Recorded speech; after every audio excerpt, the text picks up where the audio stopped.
What's up, everybody? How's everybody doing? I am your host, Sir Random Guy. Welcome to another episode of the Turnover Turfs.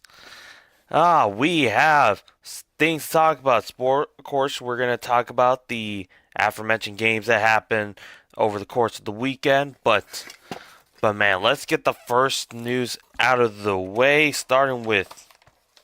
Let me just kind of set up there. All right. Starting with Mike Tomlin after their Monday night loss. Yo. Yo. After their Monday night loss, the Pittsburgh Steelers, well, Mike Tomlin himself decided to, after 19 seasons, I did. I did read it. I did read it. After 19 seasons.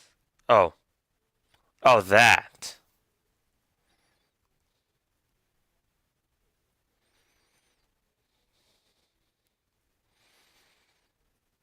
Uh, Anyways, so Mike Tomlin, after 19 seasons, is now stepped down as the Pittsburgh Steelers head coach. The Steelers will be looking for their fourth franchise coach in in history. Uh, Honestly, this this I don't know. Okay. It's I feel like for every Steeler fan, every fan in general, been kind of saying that the Steelers needed to move on from Mike Tomlin, and I'm honestly, I mean, I get it. I mean, it's seven. I was it seven straight playoff losses since 2016. Lost in 2017, lost in 2020, 21, 23, 24, six.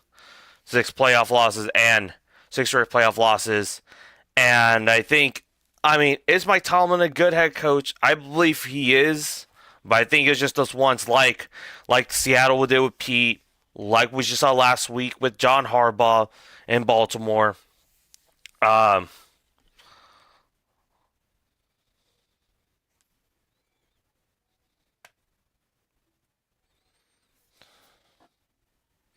Hold on there. Okay, so to me, all right. So with this firing, or sorry, not firing, step down from Mike Tomlin. I'm getting distracted right now. But anyways, um, John, you know what I'm looking at. Uh, so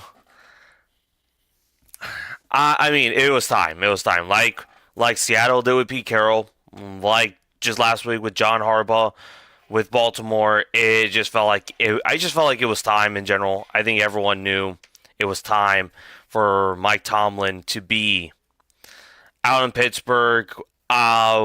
Not sure what his future endeavor is. If he does continue coaching, the Pittsburgh Steelers do still hold on to his contract rights. So, if anyone's planning to go for Mike Tomlin, either this offseason or next offseason, you're gonna have to plan to make some move some draft capital if you can. So, there's that. I mean, this again, the Steelers throughout the many years since 2016 hasn't won a playoff game, but they just is like I guess, and also even then, like you also have to look at all the drama that all occurred. I'm not saying that all of it was pinned on Tomlin, but man, every season there's always some Pittsburgh Steelers drama, like 2017 AB 2017 to like 19. It was like and the Antonio Brown stuff, and in 2020, yeah, like Juju with his TikTok dances, and of course it was Le'Veon Bell with his extension with his extent or trying to look for extension in Pittsburgh too. I mean now, it's now with the Steelers spot open. it looks very intriguing. I will say that it's very intriguing. It's just now for this future head coach.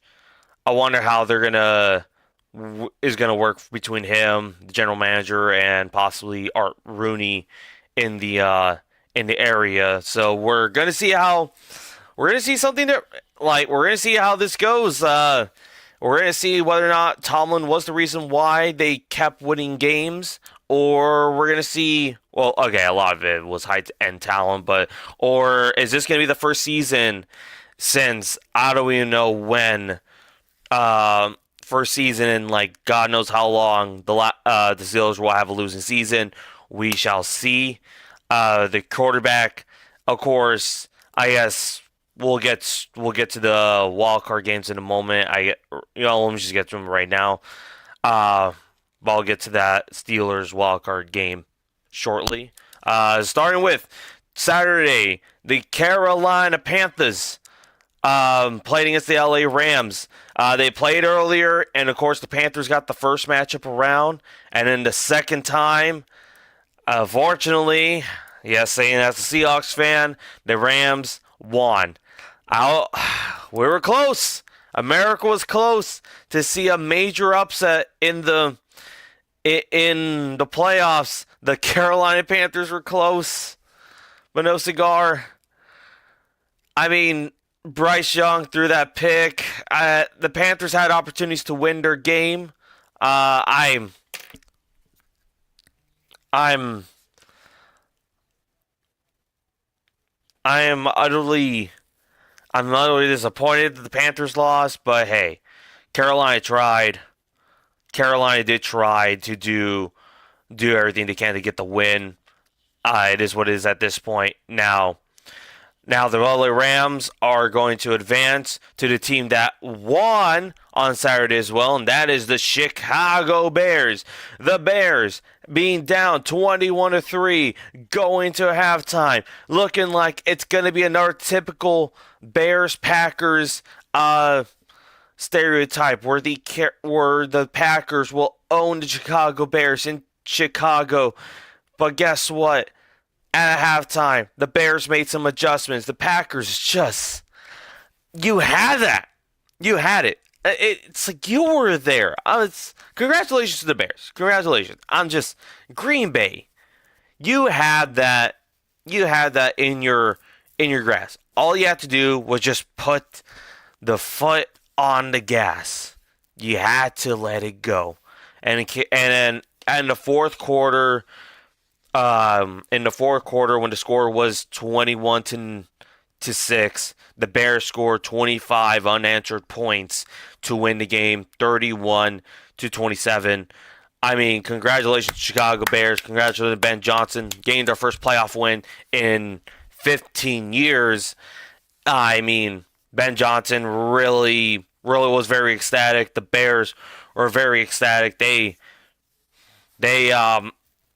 conquered some things. They still proved the doubters wrong. I mean, this was been the theme for the Bears the entire season. They are like, they could be behind a certain amount of points, and they'll find ways to come back. We've seen it throughout the overall season, and it continued this time around in Packers versus Bears round 3. Congrats, Chicago Bears. Our offense did a great job. Packers defense, I mean, I get it. They were dealing with a certain amount of injuries. And now the question is, will Matt LaFleur be the head coach? Will be the head coach for the Packers. I think he will. He's still got one more season since his contract ends after the 2026 season, so they have one more season. But sounds like they're planning on extending him. But man, the Packers just being 7-seed merchants for the last 3 years. And if you consider the old wildcard format, they probably would have not been in the playoffs. They would have not been in the playoffs if it wasn't for the if the old wildcard format came up. But the Packers at least got one of the wins. Now, I'm not sure. I still think Matt LaFleur is still a pretty good head coach. It's just those times that is a time now to move on. Who knows? I'm thinking this year they're going to kind of say the injuries really got him, which it is true to a certain extent. I mean, again, I mean, again, they have one more season to figure it out. It sounds like they're likely going to extend him. I'm thinking how it should be if the roster is fully healthy next season with Micah Parsons, with everyone, and the Packers make the playoffs and, like, let's just say win the division too. I felt like if they failed to do that, then I think I would say they should just let Matt LaFleur walk into free agency and see whatever head coaching ordeal he can deal with. But yeah, uh, there's that. Now, time for Sunday's game. We have three of them, starting with Jags and the Bills. Again, including myself, thought the Bills looked pretty. They looked pretty sus. Their defense, the rushing defense, is pretty bad, which is still is true. They really they really it really thought the Bills were going to be first rounded in the playoffs, but no, playoff Allen is a thing. He showed that he can get this team. Him and James Cook showed that they can get this team to somewhere. And the Bills, in a game-sealing interception, won the game 27-24. Bills, they're now going to travel to Denver this weekend. We'll see how they play. Meanwhile, Jacksonville, I mean, I know that's not the way things stand. The typical, you good luck next year. I mean, I feel like, again, the Jags team looks so far shown they could be something in the future. They've shown that they looked, the last few weeks of the season, they have looked like a very great team across all the boards. We'll see how it goes for them. I think Liam Cohen shown in the first year that he can do it. That he can be the team, the lead, the Jaguars to somewhere. Hopefully pass the wild card next year. But yeah, Jacksonville's gonna be on something for the future. Next one, another great game. We had the Eagles game will not be defending their title this year as they lose to the injured riddle San Francisco 49ers. I mean, going to this game, it was pretty much this. Like, Tulo did not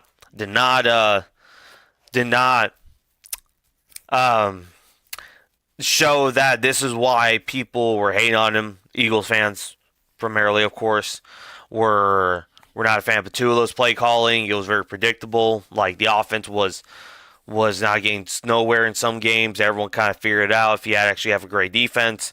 Now, Jalen Hurts is going to be on his, like, I don't know what coordinator since college, but we'll see how that goes. But Eagles, they really blew their opportunity. They had opportunities to win that game, but failed to do so. A.J. Brown, when the lights were bright, when he was like, give me the ball, you did not show up. At the most crucial game, one of the most crucial games of the season, they have to show up for. You dropped the ball a couple times, buddy. I think that's probably going to be the end of the A.J. Brown era. That's might be the end of the A.J. Brown era, even with the recent news, which now Kevin Patulo is now fired as the Eagles offensive coordinator after one season, which I'm thinking they're probably going to go find an outside hire. Last time they fired Brian Johnson in 2023. They had Shane Steichen in 22. Then they made the Super Bowl. They had Brian Johnson in 23, lost in the wild card round.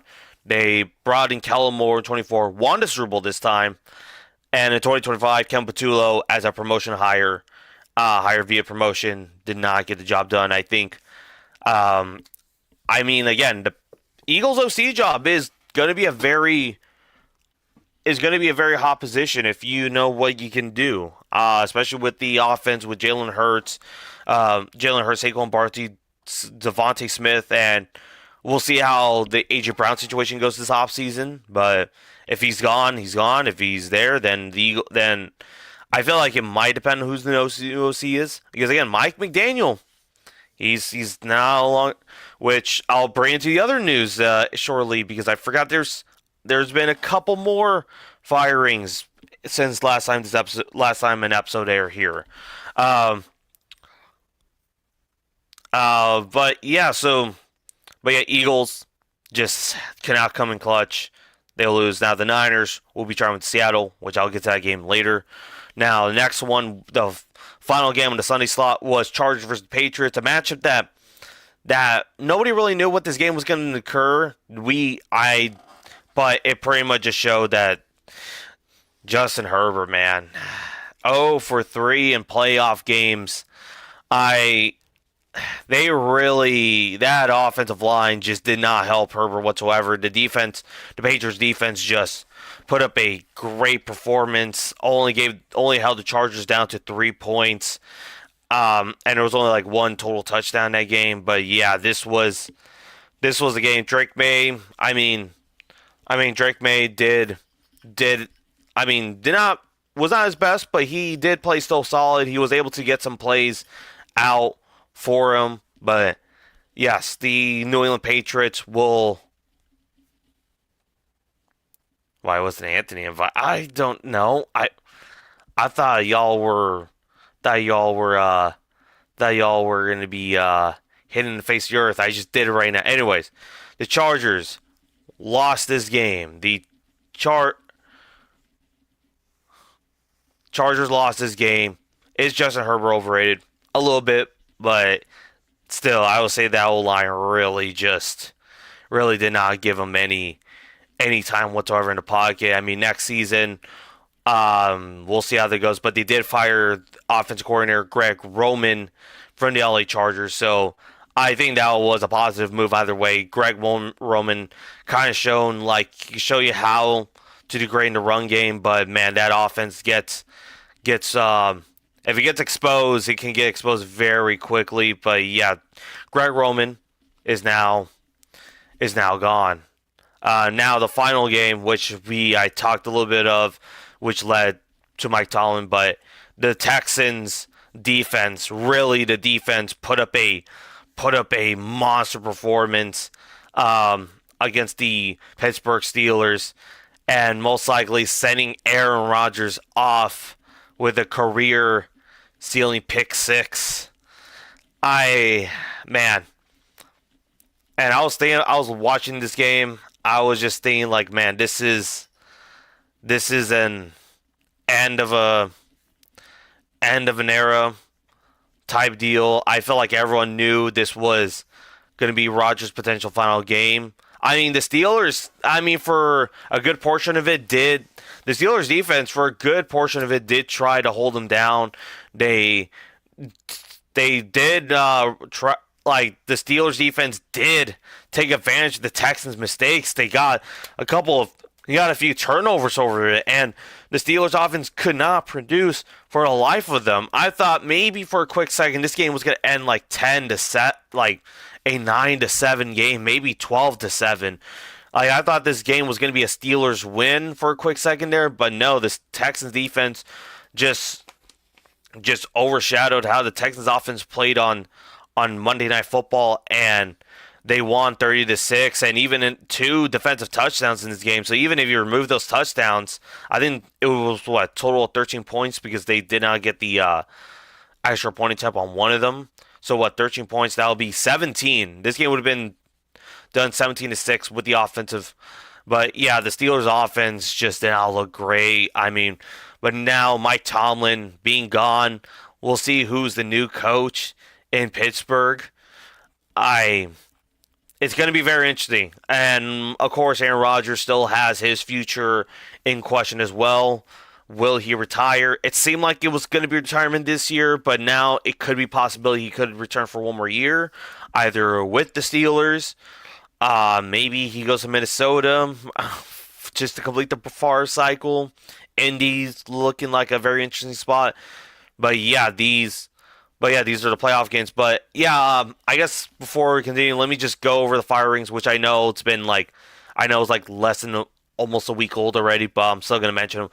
John Harbaugh got fired right as soon as last week's episode ended. John Harbaugh got fired. Pretty much in a nutshell, Ravens, he's going to be a good hot candidate for the head coaching positions. It's for the Giants, feel like the favorite candidates by far right now, but obviously things could change within time. And then and of course the Ravens are going to be a very exciting spot for some of these head coaches. So we'll see how that goes. People are saying it could be Clint Kubiak. It could be. It could be. There's some people want Brian Flores to be the head coach for the Ravens. We'll see how this goes. I mean, the Ravens and Steelers, end of an era for them.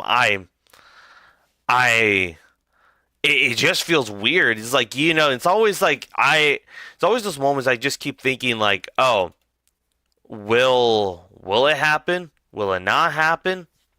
I don't know. But it finally did. Tomlin and Harbaugh out in Pittsburgh.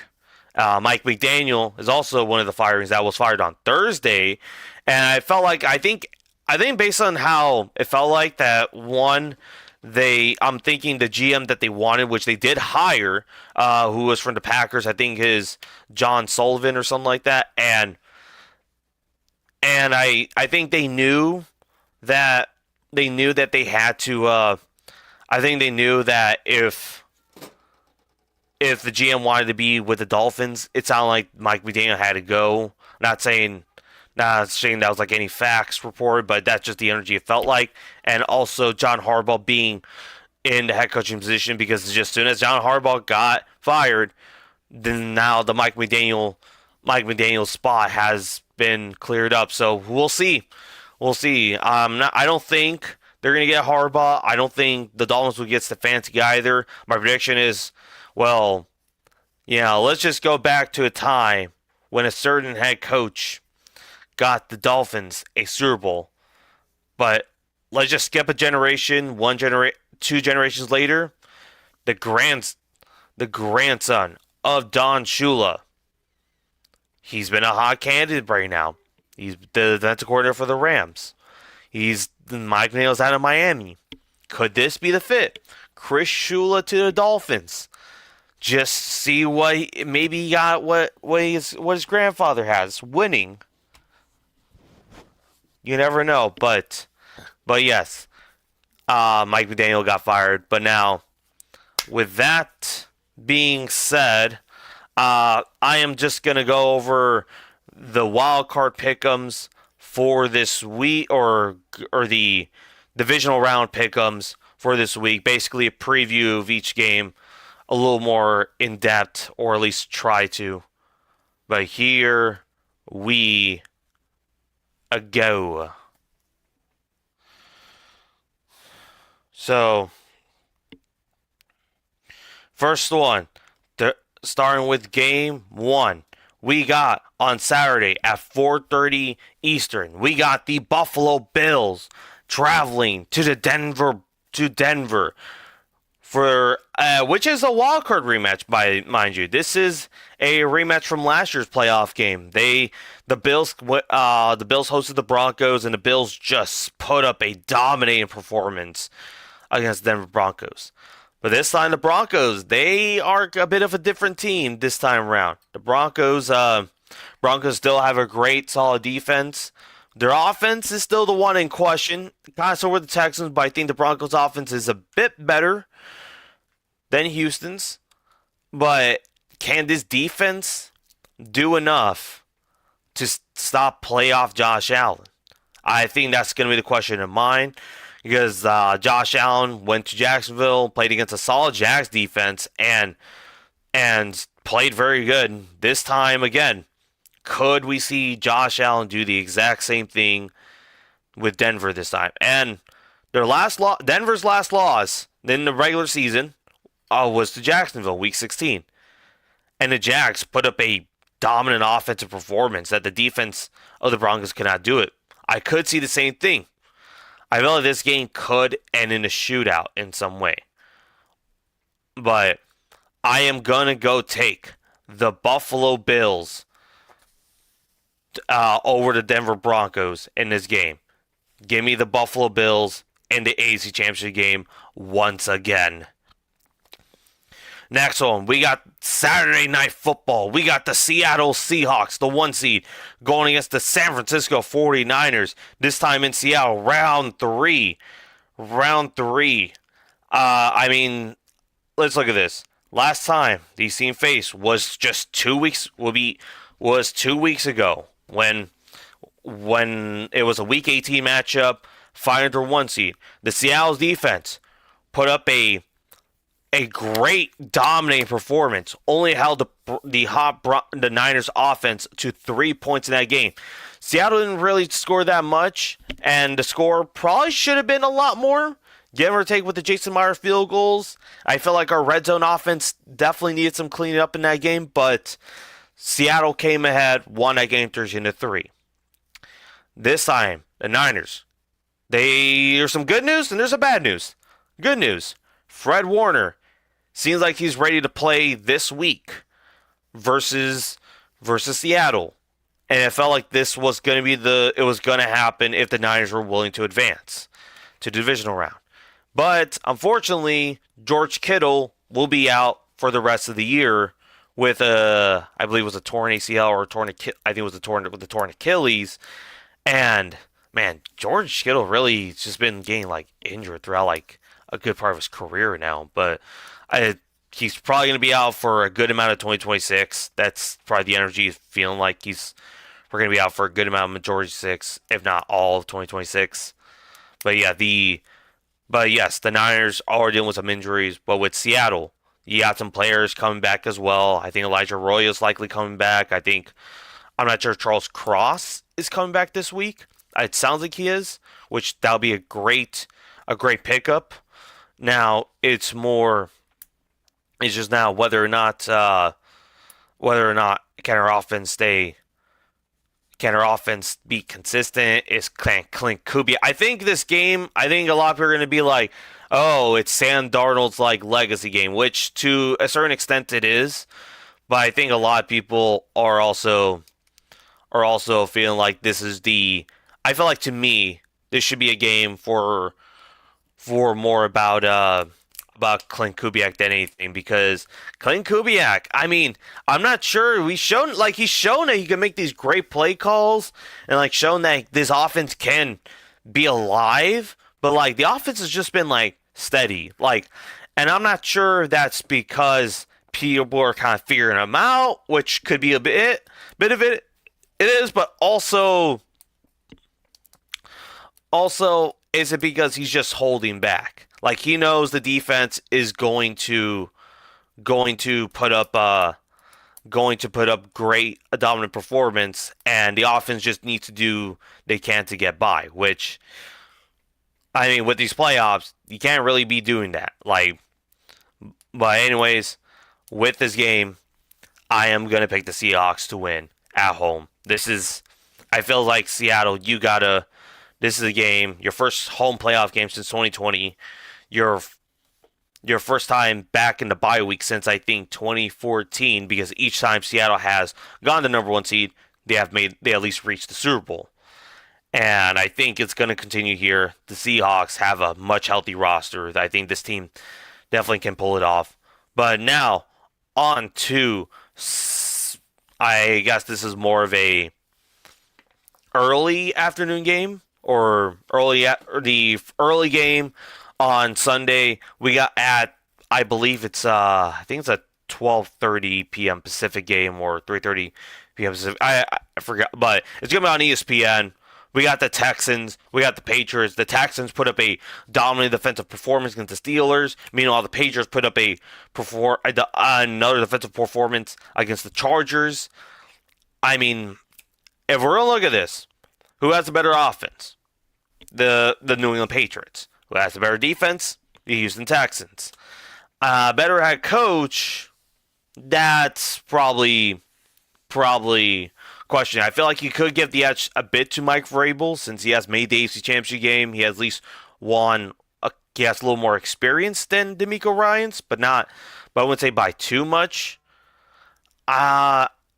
This is going to be a tough game. I will say that for sure. This game definitely is going to be close. I think this game is going to be kind of like how we saw from the last 2 wildcard games we saw this weekend. I think this is going to be a defensive slugfest. I think both defenses are going to play well against each other, but I feel like no matter how much the Texans offense screws it up, the Texans defense finds a way to mask it up. And I feel like this is what's going to happen this weekend. The Houston Texans, for the first time in franchise history, will be going to the AFC Championship game against the Buffalo Bills. Now, time for the final divisional round matchup in the weekend. Sunday at I believe at 3:30 p.m. Pacific. We got the LA Rams taking on the Chicago Bears on NBC.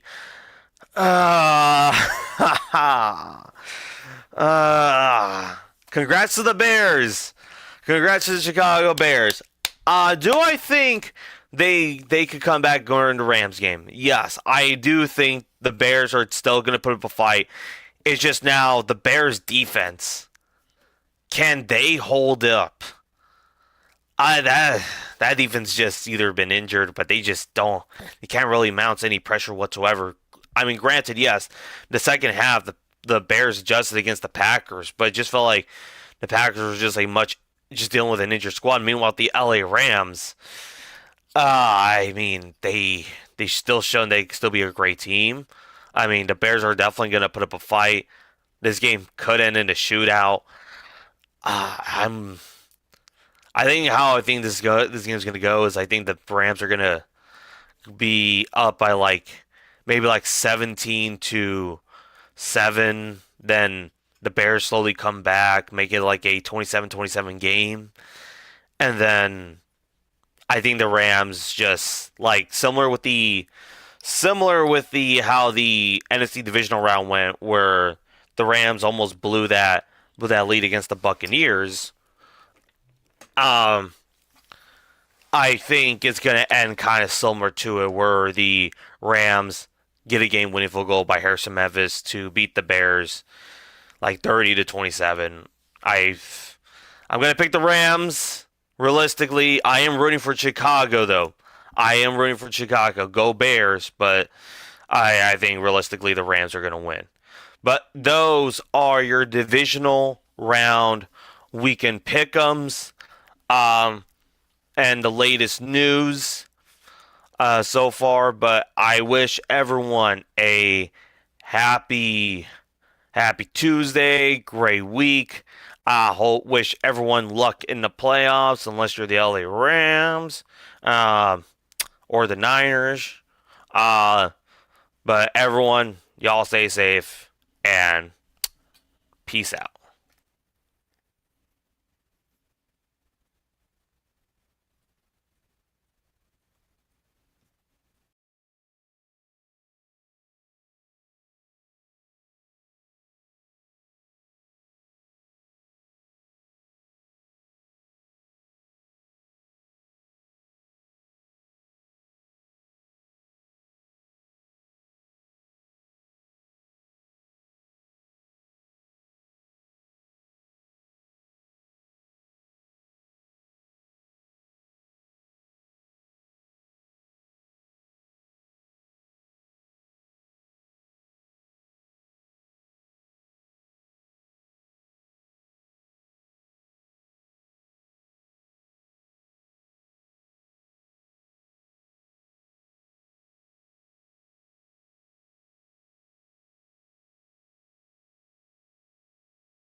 Oh We took god. over the show, bitch. It's our show now, motherfucker. Hey, Anthony. Hey Tom. Welcome back to the Show's Turnover Show. over. I Show's over. Go I home, am your everybody. host, along with No. my co-host Anthony. Bye. Oh, come on. Well, this is not my show. I've taken over.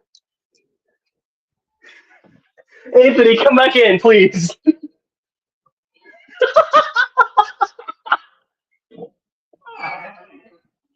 My show now, bitch.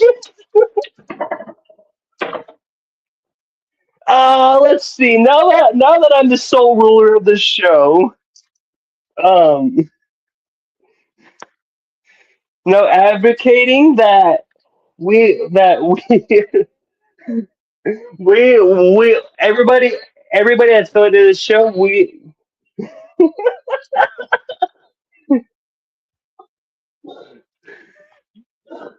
Caleb Williams, you are a fraud. You're a terror.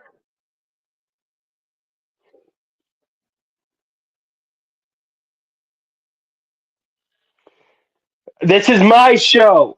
My show. All mine.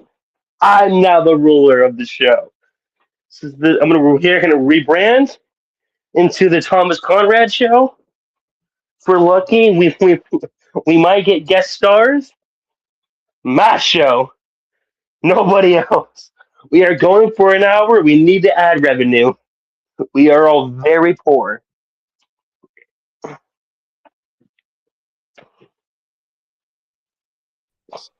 This is not a Hi. hostage takeover. End the show. We have We important business to discuss. we are, we are going for an hour. We need to add revenue. We don't even have any. The sponsors. I What sponsors? Weenie Hut Juniors is about to sponsor us. What are they paying you? Okay, we're done.